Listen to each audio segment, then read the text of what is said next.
Good afternoon, everyone. We are going to start now.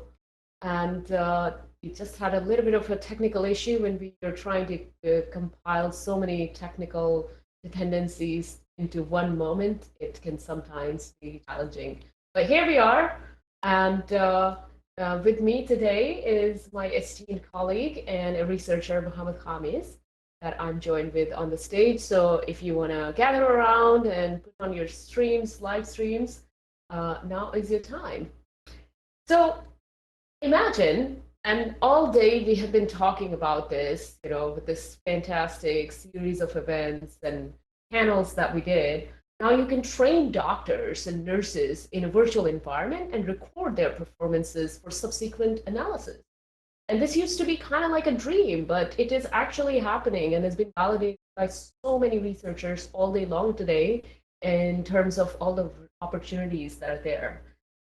Allowing this technology, virtual, augmented, mixed reality, and various intersections, now allowing students to experience operations for learning purposes in a far more immediate and immersive way than they were ever able to do, like by looking over the surgeon's shoulder and stuff. We even saw today how the use of 3D virtual mapping of organs for pre-op diagnosis as an alternative to opening the patient up to take a look. And even XR can now be used to treat autism and phobias by means of exposure to a bespoke virtual and augmented environment. It can be used to diagnose and treat Alzheimer's, Parkinson's, and other neurodegenerative.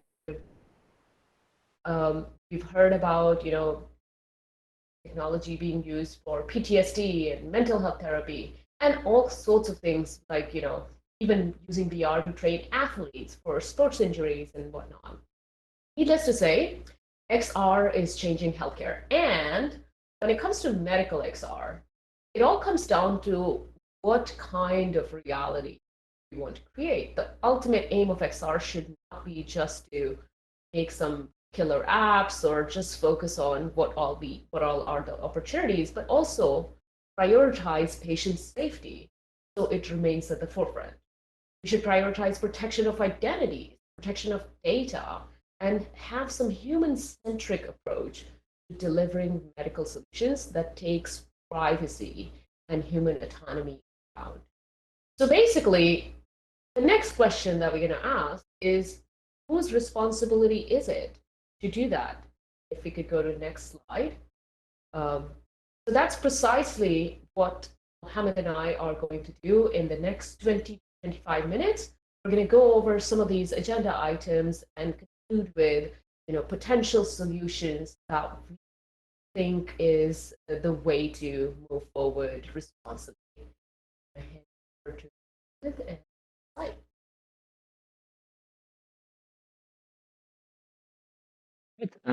Thank you, Kavya. So hi, everyone. My name is Mohammed. I'm an assistant professor at the University of Glasgow in Scotland in the UK. Where I lead a research group that works in human-computer interaction and user-centered security and privacy. And let me start by thanking Kavya for inviting me today, and also congratulate you all for being involved in such a great event. So the work being presented here is really fascinating, to be honest. There's a great potential for XR in many domains, and especially in the medical domain. It's so inspiring and amazing to see all this great work being done. Some years back, I would have said XR is up and coming, but today, XR is already there. Again, well done everyone for leveraging this technology and being placed to take advantage of this opportunity.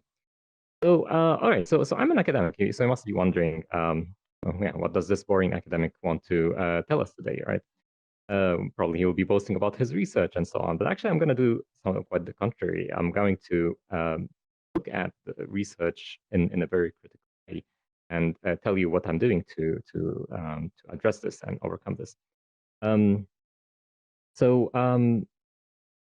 see on this slide some gadgets, an eye tracker, a brain-computer interface, and a thermal camera. So 7 years ago when I started my PhD, it was in Germany, and supervisor had all these sorts of gadgets that I wanted to try. So he had computer interfaces, eye trackers, sensors, thermal cameras. And soon afterwards, the HTC Vive came out, and we got one of those, and then we got also the one that has an eye tracker. And I was absolutely fascinated by all of these technologies. I immediately started thinking, probably like everyone in this room when they first came in touch with this technology, what can I do with this technology to make people's lives better? How can I use it to improve people's lives? And started building things like interfaces that react to eye movements and so on. And uh, if we go to the next slide, I will. Yeah. So here, uh, this is some research and work on eye tracking. So one of the things I was particularly interested in is how can we use eye movements to improve the user experience using computers or many types of computers, basically. So this includes mobile phones or headsets and so on. So yeah, then I started building interfaces where you can, where the system would respond to your eye movements.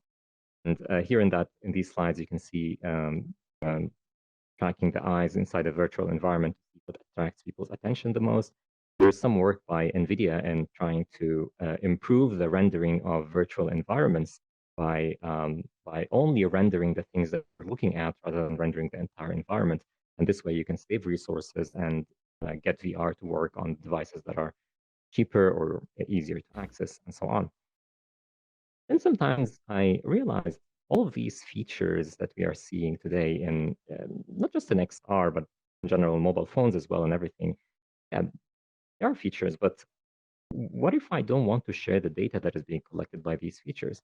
What if I don't my social networking app, I don't want it to learn that I'm depressed, for example? What if I don't want the collected gaze data, the gaze data that belongs to me? What if I don't want it to be shared with insurance companies or use it to experiment with companies using this information to experiment with what type of content to show me.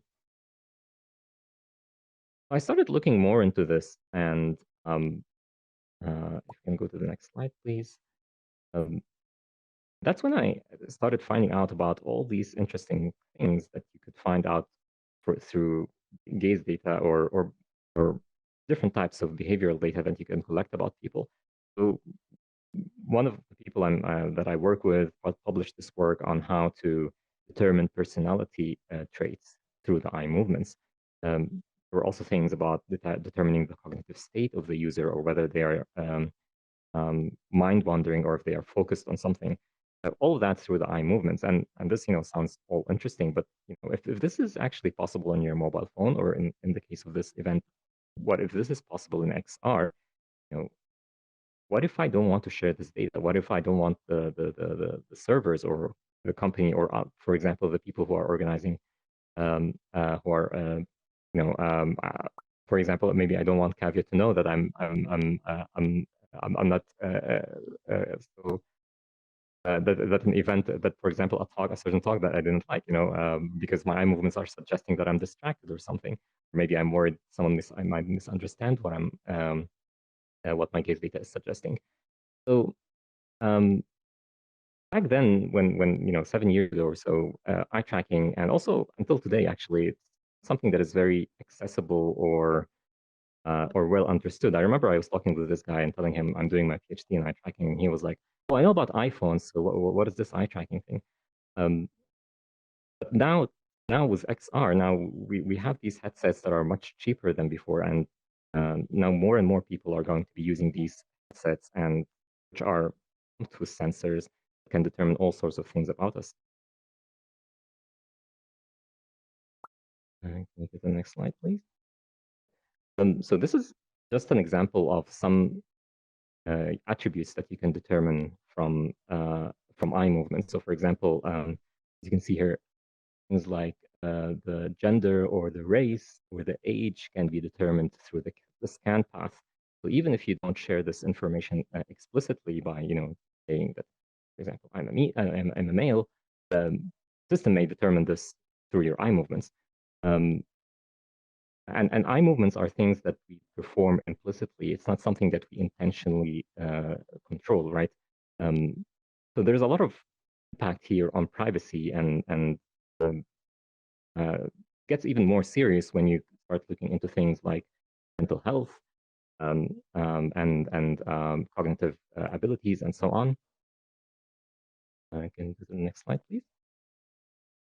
Here I have a video that shows you some examples of data that can be actually today. It's not something futuristic.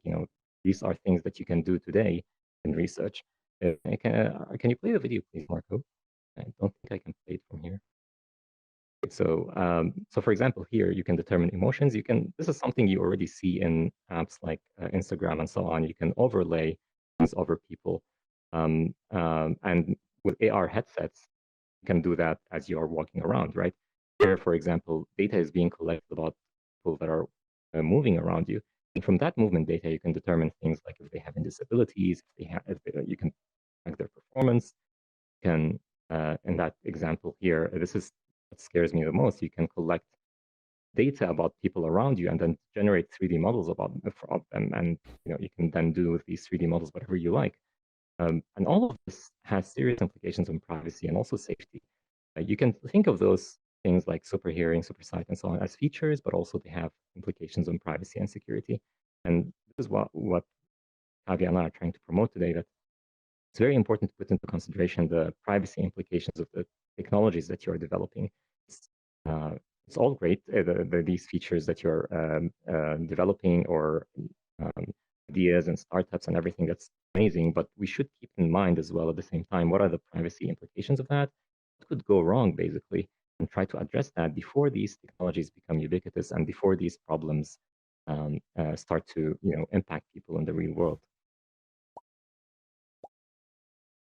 And that's where, and thanks, Mohammed. I'm going to dive just a little bit deeper into the eye tracking aspect, but more to then zoom out to what we now consider, at least at XRSI, and several entities have started to adopt this term, is to try to grapple with the reality of inferences that can really indicate a lot about a human. So like we consider it biometrically inferred data. Once we establish what to call a term, we then start thinking about what kind of laws that we need to establish, what kind of guidelines and principles that are going to safeguard this type of data. So just like Mohammed just said, eye tracking data may implicitly contain this information about a person's biometric identity, gender, ethnicity. We saw in the video, like personality traits. You could go all the way to drug consumption, emotional state, what are your fears and interests. In fact, just for, we have a closed roundtable tomorrow. For that, I was preparing this research, which basically, with just about 4 specific interests from an individual, you can actually conduct 90% of an accurate nano-targeting using Facebook or Meta tools right now. 90% of accuracy, and I can find that one person that I want to deliver that one message to. So that's really amazing what we can do. And that's not the eye gaze data, that's just fixed eye gaze and all kinds of biometrically inferred data. So next slide, please. What kind of data could we make in that? We could add all this ocean of data, because the reality that we are moving to, it looks very much like, any Trekkies in the crowd, Star Trek, the strike order that basically is potentially used to assess the health of a particular person who may be injured or needing wellness or any kind of therapy. And so if we go to next slide, that's where it becomes even more complicated, because we are going to converge of course, these technologies are converging, but then these data streams that are also interconnected, and a lot of these data is exchanging hands, and it's going to converge into potentially a singular type of device that helps us assess medical information, that helps us even diagnose patients and all sorts of things. So that's when it becomes a dilemma for us. What is that dilemma? We call it the Kohling-Ridge dilemma, something that ethicists often cite when they're trying to wrap their heads around the emerging technologies. It's a double-blind problem. So you can't actually develop these technologies without the data collection. And you have to do that in order to understand, oh, okay, now we've reached this milestone, what are the problems? But by the time we have developed technologies, it may already be too late to undo the effects that could be unintended consequences. And that's the reason why we stand here to try to understand whose responsibility is it? What are we supposed to do with this ocean of data? Because we can't just go all the way until these technologies are fully matured. It would be too late. You can't de-bias the AI algorithm that combined with XR technologies. Once they're in, they've profiled a certain person, just like Meta a few weeks ago said, they're going to delete all the facial features and pictures and whatever. But hey, the AI has already been trained on that data. So yeah, sure, great, you can delete the pictures, but you can't undo those deep-mind algorithms that may have ingested all this data. So we are here with this kind of a double bind issue. How do we actually deal with this problem though? And whose responsibility could it be? Because there's tremendous benefits to sharing data, because we're not just talking about risk.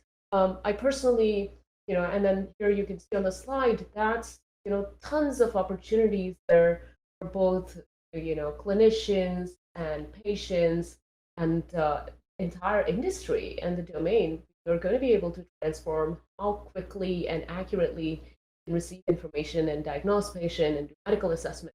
But at the same time, I visited the very first patient who received brain stimulation surgery, along with, like, she had a pacemaker, and I was just trying to analyze an security guideline she received from the doctor, and she received like one pager.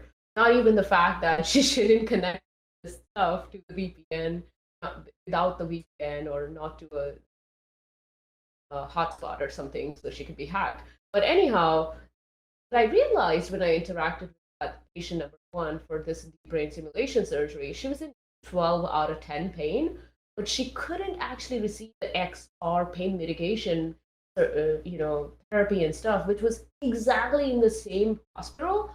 She just couldn't, because one of the DBS department is not exchanging data with the pain management, or the XR or innovation research department. And it was so sad to watch her suffer in pain. And I was just like, this is something that we need to eliminate, these barriers within the patient hospital network, because why shouldn't she be able to groundbreaking pain mitigation therapy that she can use with XR? She's already connected via these, devices. So that's something that we are obviously going to benefit from. But then the next slide, the next question that we have to confront is, what are the privacy, security, and safety issues of medical XR? How are we going to make sure that these things are safe for us? And the medical XR data, the ocean of data that we just saw, EMG, all sorts of mental inference, biometrically inferred data, how are we going to be able to trust that data is now in the hands of developers, for example? How are we going to be able to trust that me as a patient, I have autonomy over the actions that I'm performing when the feedback is directly coming from some electronic device telling me to move my muscle, or not even telling me moves my muscle without even my permission? So these are challenges that we have to really confront and establish. That's precisely what we are trying to do, is trying to understand whose responsibility is it. And so next slide, please. And so we're trying to understand that, and establish that patient privacy and safety, it is a shared responsibility. Because with these great superpowers, and Mohammed even indicated that you can have super sight, have super hearing, all of that is fun and dandy, but that comes with responsibilities. Back in the days early on, you have these Hippocratic oath for the doctors and clinicians. But that's the kind of responsibility that we have with doctors, unions, developers, regulators, and mostly patient themselves. Because one thing that, at least in the United States, we hold dear is HIPAA, Health Information Patient Privacy Act. That is inadequate. to address that much amount of data related issues, especially biometrically inferred data. And so how are we doing that? Is we have this medical XR council that potentially, interacts and interfaces with regulators, with patients themselves, with many academics, just like Mohammed, who has graciously been sharing research. So currently, we are actively sharing research, exchanging knowledge with University of Glasgow. That's where Mohammed is, and NHS Health Education England. Have graciously sponsored this entire track just so we can share all the work that we are doing and invite you guys to participate. San Diego doing tremendous amount of research with the medical council, build what we consider is the medical XR privacy and safety framework. And then finally, MTech Lab, their current program, which basically gives out about 40,000 UK pounds, or I believe US dollars or pounds, and XRRA Research and Award. So this is really all just to be able to help build safe medical XR ecosystem. And so finally, here is what you can do. You can also take part in building these safe ecosystems and make this future truly safe and private. Is our 2022 for XRSI and any other entity I just mentioned. It's going to be entirely focused on research and comprehending that research to build standards and frameworks. So I encourage all the nonprofits, universities, governments, research labs, and any think tank to share these responsibilities with us. With this great power, this is our moment to step up front and really take on the challenges of data, privacy, safety, and share that responsibility. I want to hand over to Mohammed because I know University of Glasgow has got some specific initiative as well. Mohammed, before we close, I learned about that, and I think it's a great opportunity for everyone else to learn about. Yeah, thanks, Kavya. Yeah, and we are indeed, so in the University of Glasgow, we're starting soon a project with Facebook where we are looking into child safety and in virtual reality in social VR. So in events like these, how can we protect the privacy and the safety of children? How to give their parents an ability to have an oversight over what their children are experiencing, if they're experiencing any types of cyberbullying or so. We're having more and more upcoming projects in this domain and also in trying to assess the privacy risks of eye tracking in VR and AR and trying to address these risks. So if you're interested in any of those areas, or if you have specific concerns or about XR, or you want to make sure that your technology or your approaches are privacy aware, that they don't have security implications, that they are safe, and so on, please get in touch. We're very open to collaborating with uh, other people from industry, from academia, and organizations, and nonprofits, and everything. So please get in touch, and we can definitely find ways to collaborate and help each other.